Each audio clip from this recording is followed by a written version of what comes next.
কি হয়েছে? All okay? হ্যাঁ, all okay. Okay. Are you seriously mad? কি হয়েছে? অনেক কিছু হয়ে গেছে and you are not even bother to us. আরে, আমি তো তোমায় এক্ষুনি জিজ্ঞেস করলাম ইজ এভরিথিং ওকে, আর তুমি বললে হ্যাঁ। বাহ, খুব ভালো। এবার থেকে তোমার সাথে এইভাবে এক কথায় উত্তর দেওয়ার মতো কথা বলবো, এতে লাইফ ইজি হবে অনেক। আরে, আমি তো তোমাকে তখন থেকে জিজ্ঞেস করছি যে কি হয়েছে বলো আমায়। তোমরা পুরুষরা মেয়েদেরকে শুধু কষ্ট দেওয়ার জন্যই জন্মগ্রহণ করো, তাই না? হয়েছেটা কি তোমার? একটু খুলে বলবে প্লিজ। আমি তোমার কাছে হাত জোর করে বলছি, আমি তোমার এই সারপ্রাইজ টেস্টের কোশ্চেন অ্যান্সারগুলো কিছুতেই বুঝতে পারি না। তোমরা ছেলেরা নিজেদেরকে কি ভাবো বলো তো?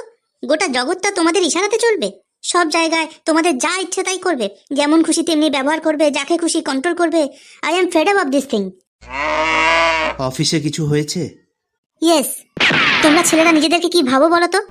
আজকে আমি জানতে পারলাম আমি আর আমার কলিগ অরুণাভ, আমাদের দুজনের ডেজিগনেশন সেম, কিন্তু অরুণাভর স্যালারি আমার থেকে বেশি। Guess what? ওর স্যালারি বেশি কারণ সে ছেলে, সে একটা পুরুষ, তাই। I I I don't think এই রিজনের জন্য ও বেশি স্যালারি পায়। হয়তো সে খুব ভালো কাজ করে, হতে পারে নিজের কাজের পরেও বাকি কাজে এক্সট্রা এফোর্ট দেয়। So you want to saying আমি ফালতু কাজ করি, আমি কোনো এফোর্ট দিই না, তাই তো? আরে না না না, আমি এই কথা বলতে চাইনি। আমার কথার অর্থ হচ্ছে, অর্থ আমি বের করে নেব। I totally understand. You know what is the problem is, তোমরা ছেলেরা সবসময় মেয়েদেরকে কন্ট্রোল করতে চাও। ইকুয়ালিটি এই ওয়ার্ডটা না তোমাদের ডিকশনারিতেই নেই, কারণ এই ইকুয়ালিটিতে তোমরা ভয় পাও। এই জন্য তোমরা সবসময় মেয়েদেরকে পিছিয়ে রেখেছো। তোমরা চাও মেয়েরা যেন সবসময় তোমাদের নিচে থাকে, আর তোমরা কোনোভাবেই কখনোই মেয়েদেরকে এগোনোর সুযোগ দিতে চাও না। ইনফ্যাক্ট আমরা যদি কম্পিটও করতে যাই তবুও তোমরা আমাদের ডিউ দেবে না। দেখো, এরকম ব্যাপারটা না, ইকুয়ালিটি সব জায়গায় কাজ করে না। কিন্তু তুমি যে ইকুয়ালিটির ডেফিনেশনটা জানো সেটা মাথা থেকে বের করে দাও। রাইট। আর তুমি যে ডেফিনেশন বলবে সেটাই মেনে নেব, তাই তো? কারণ তুমি ছেলে, তাই তুমিই সঠিক, রাইট? বুদ্ধি তো শুধু তোমাদেরই আছে। না, আমি তা বলতে চাইনি, কিন্তু তুমি একটা ভুল বিষয়ের ওপর লড়াই করছো, এবং বেশিরভাগ মানুষ মিসলিড হয়েছে এই একই বিষয়ের ওপর। জেন্ডার ইকুয়ালিটি কোনো লড়াই করার সাবজেক্ট নয়। লড়াইয়ের টপিক হচ্ছে powerful versus less powerful people. Okay, মেনে নিলাম। সো এক্সপ্লেন মি, যেখানেই মেয়েরা থাকে সেখানেই তারা ছেলেদের থেকে কম রোজগার কেন করে? তাদের অধিকারের জন্য কেন লড়াই করতে হয়? সেখানে জেন্ডার ইকুয়ালিটি কেন কাজ করে না? ইভেন সেখানে মেয়েরা ততটাই এফোর্ট দেয় যতটা কি ছেলেরা, তাহলে আমরা টাকা কেন কম পাবো? Why is that? পৃথিবীর যে কোনো ফিল্ডে ছেলেরা কলার তুলে ঘুরে বেড়ায়, সেটা এন্টারটেনমেন্ট হোক, স্পোর্টস হোক বা অফিস হোক। তোমরা মনে করো সবকিছু শুধু তোমরাই পারো, তাই না? আর মেয়েরা শুধু রান্নাঘরের কাজ করার জন্য জন্মগ্রহণ করেছে। এই জগতে সব জ্ঞান, সমস্ত কিছু শুধু তোমাদের আছে, আর সমস্ত ভালো কিছু শুধু তোমরাই ডিজার্ভ করো, তাই তো? ওকে, টেল মি, তুমি অফিস থেকে বাড়ি এলে কিভাবে? ক্যাবে করে। যে ক্যাবে এলে সেটা কোন ব্র্যান্ডের গাড়ি? মডেল নম্বর কি ছিল? Are you mad? আমি 9 ঘন্টা অফিসে কাজ করে ক্লান্ত হয়ে বাড়ি ফিরছি, আর আমি ক্যাবের ব্র্যান্ড আর মডেল নম্বর দেখব? ওকে, তাহলে আমায় একটা কথা বলো তো, গাড়িতে কুল্যান্টের কি কাজ? What the hell is that?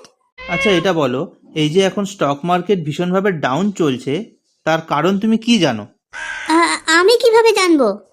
ওকে, আচ্ছা কদিন পরে অস্ট্রেলিয়া ভার্সেস ইংল্যান্ডের অ্যাশেজ সিরিজ শুরু হবে, টেস্ট ম্যাচ। এই অ্যাশেজ সিরিজের হিস্ট্রি সম্পর্কে তুমি কিছু জানো? তুমি কি পাগল হয়ে গেছো? কি সব ভুলভাল জিনিস জিজ্ঞেস করছো আমায়? হ্যাং অন, পলিটিক্সে যে ব্রিক্স নেশন আছে তার কাজ কি বলো তো? What the hell are you trying to do? তুমি কি পাগল হয়ে গেছো নাকি? আমি শুধু এটাই জানতে চাইছি, এইসব প্রশ্নের উত্তর তোমার কাছে আছে না নেই? Why the hell do I have to know the answers for these questions? তুমি পাগল হয়ে গেছো? আমরা কথা কি বলছিলাম, তুমি কি বলছো? তোমার মাথা খারাপ হয়ে গেছে নাকি? মাথা খারাপ যাতে না হয় তার জন্যই এসব কোশ্চেন করলাম, আর এক্সপেক্ট করছি যে তুমি এর সব অ্যান্সার জানো। আমাদের কথা বলার টপিক ছিল জেন্ডার ইকুয়ালিটি। এইসব ভুলভাল কথা বলে ডিস্ট্রাক্ট না করে সোজাসুজি আমার কথার উত্তর দাও। উত্তর তো তোমার সামনেই আছে। তুমি এতগুলো প্রশ্নের একটারও উত্তর জানো না, আর এটা জেনে রাখো 75% মেয়েরাই এইসব প্রশ্নের উত্তর জানে না। But you know what, the fun fact here, 75% ছেলেরাই উত্তর জানে, এই সব কটা প্রশ্নের উত্তর জানে। আর এই সব প্রশ্নের উত্তর জানা বা না জানার জন্য না ছেলেদের কাছে কোনো চয়েস নেই। এটা একটা আমাদের সমাজের সোশ্যাল কনভেনশন, এটা একটা ভাবনা, একটা চিন্তা যা সমাজে ছেলেদের উপর চাপিয়ে দেওয়া হয়েছে যে ওদের সব বিষয়ের উপর নলেজ থাকতেই হবে। জেন্ডার ইকুয়ালিটি এত বায়াসডভাবে কেন দেখানো হয় জানো? কারণ জনসমক্ষে যদি তুমি কোনো মেয়েকে বেসিক প্রশ্ন করো যে গাড়িতে অ্যালয় হুইল কোনটাকে বলে, আর যদি সে ওটা বলতে নাও পারে, তো লোকে বলবে কিউট, কি ইনোসেন্ট মেয়ে, কিচ্ছু বোঝে না এ। আর সেখানে যদি কোনো ছেলে রকেট সায়েন্সের উত্তর দিতে না পারে, তাহলে তার মান সম্মান নিয়ে টানাটানি পড়ে যায়। এই যে জেন্ডার ইনইকুয়ালিটি তুমি দেখতে পাচ্ছ না, তার কারণ হলো ছেলেদের কাছে কোনো চয়েস নেই, তারা ইন্টেলিজেন্ট হবে কি হবে না। ছেলেরা যদি ইন্টেলিজেন্ট না হয় না, তাহলে সমাজে তারা কোনো সম্মান পায় না, সবাই তাদের হেয় করে। ছেলেদের পলিটিক্স, স্পোর্টস, এন্টারটেনমেন্ট, অফিস সব বিষয়ে নলেজ থাকাটা ম্যান্ডেটারি, এদের অন্য কোনো চয়েসই নেই। আর এই যে বারবার রান্নাঘর রান্নাঘর বলে চিল্লাও না যে ছেলেরা মেয়েদেরকে রান্নাঘরে দেখতে চায়, এর কারণ কি জানো? এই জগতে 80% ছেলেদের রান্না সম্পর্কে জ্ঞান হচ্ছে শূন্য, এই ব্যাপারে কিছুই জানে না। 20% ছেলেরা রান্না জানে, তাও তারা বাধ্য হয়ে জেনেছে। রান্নাঘরের বাইরে যে জগৎটা আছে না, তাতে ছেলেদের কোনো চয়েস নেই যে তারা কোনো বিষয় জানবে কি জানবে না, এটা ম্যান্ডেটারি যে তাদের সব বিষয় জানতে হবে। আর এই ভাবনাটা কিন্তু মেয়েদের থেকেই এসেছে। জেন্ডার ইনইকুয়ালিটিটা কোনো টপিকই নয়।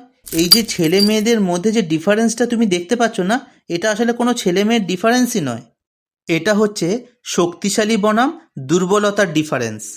কথায় আছে জোর যার মুলুক তার, পৃথিবীতে যার পাওয়ার বেশি তারই সব জায়গায় অধিকার চলে। এই নিয়ে তুমি ডিবেট করতেই পারো, কিন্তু ফ্যাক্ট চেঞ্জ করতে পারবে না। ছেলেরা দোষ এই জন্য পায় কারণ ছেলেরা ফিজিক্যালি মেয়েদের থেকে বেশি পাওয়ারফুল, তাই তারা তাদের অধিকার ফলায়, এই জন্য এইসব ডিসকাশন হয়। আমি বুঝতে পারছি। এখন তুমি ইমাজিন করো তোমার মেল বসের জায়গায় ফিমেল বস তোমার অফিসে এসছে, মানে পাওয়ারে একজন মহিলা বসেছে। এরপর তুমি কনফিডেন্সের সাথে গ্যারান্টি দাও তো যে ওই মহিলা পাওয়ারে আসার পর কোনো দুর্নীতি হবে না, সে তার নিচের লোকদের দমিয়ে রাখবে না। একজন মহিলা যখন চিফ মিনিস্টার হলো, সবাই দেখতে পেলাম যে রাজ্যে কী কী ঘটনা ঘটলো। একজন মহিলা যখন প্রাইম মিনিস্টার ছিলেন, তখন সবাই দেখেছিল যে উনি কী কী ঘটনা ঘটাতে পারেন, রাইট? তো পাওয়ারের এই খেলা জেন্ডারের সাথে অ্যাটাচ নয়। যেই পাওয়ারফুল হয় সে তার নিচের লোকেদের দমন করবেই, সে ছেলে হোক বা মেয়ে। আই আন্ডারস্ট্যান্ড যে ছেলেরা ফিজিক্যালি বেশি স্ট্রং, তাই এই ধরনের ডিবেটে সবসময় জেন্ডার ভিত্তিক হয়ে যায়। বাট অনেস্টলি এটা জেন্ডারের খেলাই নয়, এটা হচ্ছে শক্তিশালী ভার্সেস দুর্বলের খেলা। It's not about gender equality, it's about human equality.